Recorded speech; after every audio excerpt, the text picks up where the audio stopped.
परम प्रेममय परम दयाल श्री ठाकुर अनुकूल चंद्र श्रीचरण मोर प्रणाम।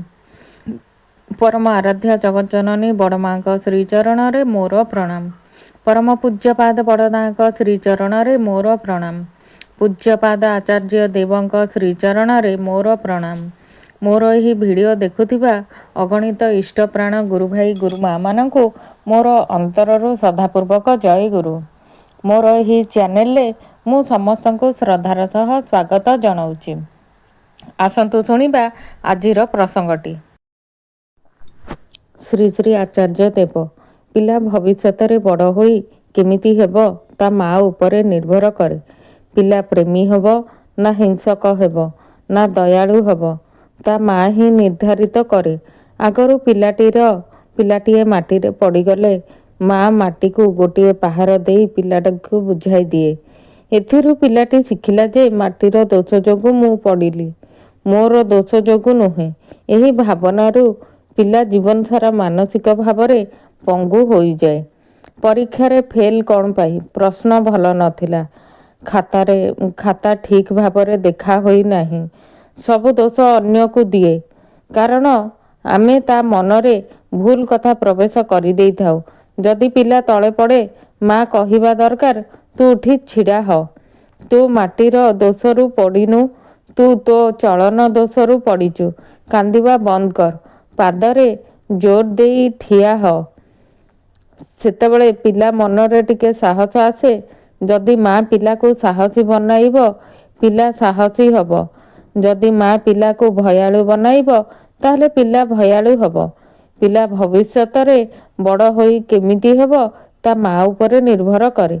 पिला प्रेमी हब ना हिंसक हब ना दयालु हब ता माँ ही निर्धारित करे।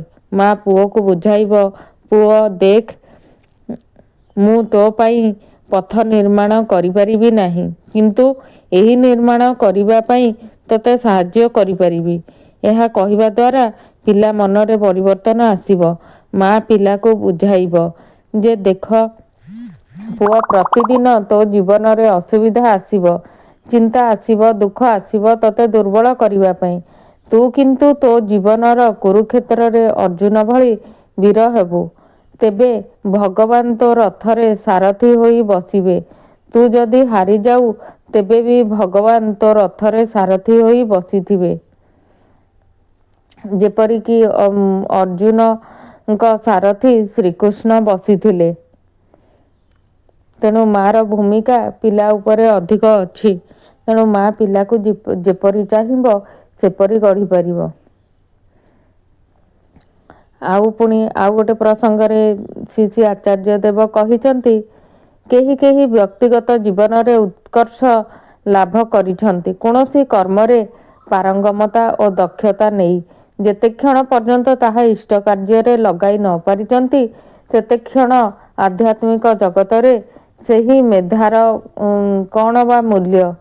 ଏହି ବିଷୟଗୁଡ଼ିକ ସେମାନଙ୍କର ଗୋଟେ ଅହଙ୍କାରର ବଳୟ ତିଆରି କରେ। ମାତ୍ର ଆଉ ଏହି ଅହଙ୍କାରର ବଳୟ ହିଁ ମଣିଷକୁ ଠାକୁରଙ୍କ ଠାରୁ ଦୂରକୁ ଫିଙ୍ଗି ଦିଏ। କେହି କେହି ସେମାନଙ୍କର ବ୍ୟକ୍ତିଗତ ଜୀବନରେ ଉତ୍କର୍ଷ ଲାଭ କରିଛନ୍ତି କୌଣସି ବିଷୟରେ ବା କୌଣସି କର୍ମରେ ପାରଙ୍ଗମତା ବା ଦକ୍ଷତା ନେଇ। ସେହି ପାରଙ୍ଗମତା ତ ସେମାନଙ୍କ ବ୍ୟକ୍ତିଗତ ପରିସର ଗଳ୍ପ। ସେହିଠାରେ ଆଧ୍ୟାତ୍ମିକ କ'ଣ କୌଣସି କ୍ଷେତ୍ରରେ ପ୍ରଯୋଜ୍ୟ?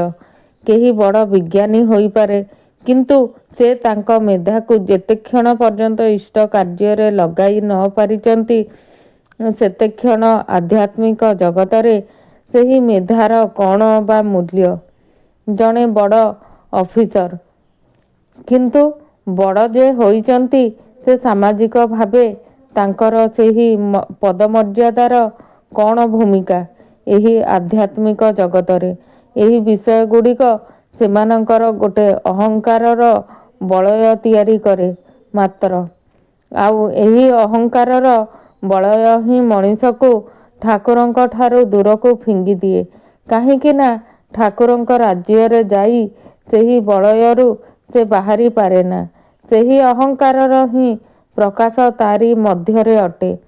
ତାହେଲେ ସେହି ନିରବଚ୍ଛିନ୍ନ ଭାବେ ଠାକୁରଙ୍କର ହେଲା କିପରି? ଆଚାର୍ଯ୍ୟ ଦେବଙ୍କ ପ୍ରସଙ୍ଗଟି ଆପଣମାନଙ୍କୁ এই ଦୁଇଟି ପ୍ରସଙ୍ଗ କିପରି ଲାଗିଲା? ମା ପିଲାର ସମ୍ପର୍କ ଆଉ ବ୍ୟକ୍ତି ବିଚ୍ଛିନ୍ନ ଭାବେ କେମିତି ଠାକୁରଙ୍କର ହେଇପାରୁଛି, ଏ ବିଷୟରେ ପ୍ରସଙ୍ଗଟି କହିଛନ୍ତି। ଆପଣମାନଙ୍କୁ ଭଲ ଲାଗିଥିଲେ ଲାଇକ୍ କରିବେ ଆଉ ସବସ୍କ୍ରାଇବ୍ କରିବାକୁ ଜମାରୁ ବି ଭୁଲିବେନି। ଜୟ ଗୁରୁ।